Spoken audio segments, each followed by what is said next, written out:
Akano ka palaso.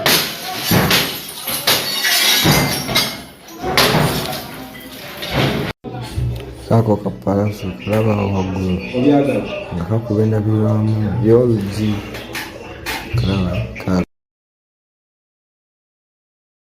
script yemu description yemu ekikyuseemu nti ku luno kibadde ku mmotoka luli kyali ku muntu naye gwe Munnayuganda tobuuka. Palaso mu nkuuka yagezaako okuprovokinga abawagizi ba Alien Skirt naye baalema, tebaamukuba bucupa kaŋŋambe mission yawe nekola kineefeiringa, naye nga ne Alien Skirt naye yali akimanyi kubanga abawagizi baali batini abasobola okukuba obucupa. Then ekyo ne kiggwa n'amanya nti wano tetuyiseewo, ne bayiiya kino.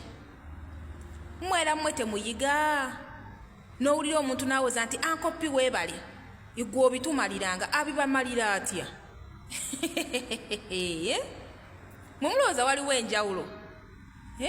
Script zaabwe mulowooza waliwo enjawulo n'eza Sobi gwe baaziika? Mulowooza nti nno bano be babyekolera? Olowooza Palaso ne Alien Skirt balina enjawulo? Bonna bakozi ba state, bonna bakozi ba gavumenti.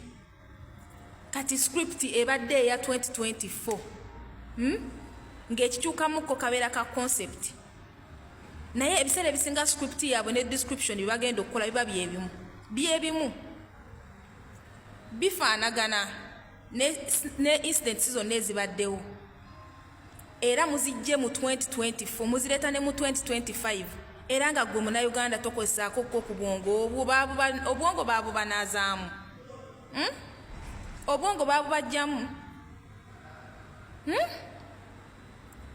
obwongo baabubajjamu.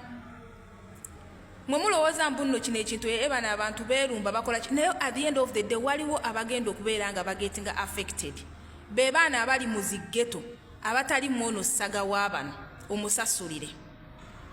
Kwe kubeera nti ghetto zigenda kutandika okuyigganyizibwa gavumenti, ojja kwesanga nga n'abaana b'omu ghetto abamu babakuba amasasi ne babatta, kubanga twolekedde akaseera akazibu, akaseera aka campaign, akaseera ak'obululu, nga gavumenti ya Mwami Museveni ekimanyi nti tugiziise buli wamu, ng'ekimanyi nti munnansi tajagala.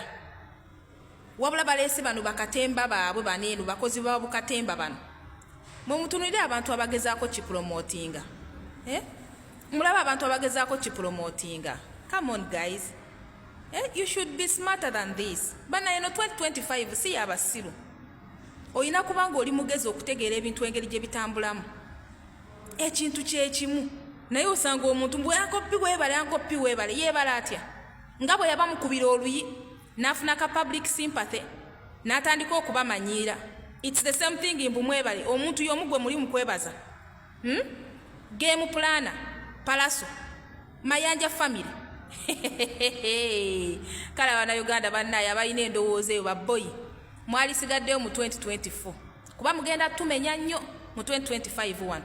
Kale oba mwaligambye nti munnaye weebale otuwonyezza kirisiti kya bebe kuulu, oba naaligambyeko kalaawo, naye era sisobola kigamba mbu nno kale kuba ne kirisiti ne we kinajja era mukozi abatategeera yemmwe mugendo kiwa attention. Naye bannaye muyigeeko. Bannaye abasiru twabalese mu 2024. 2025 tetwagala kuddaana eno kubuulira bantu nti nedda ekyo bwe kiti bwe kiri temulaba.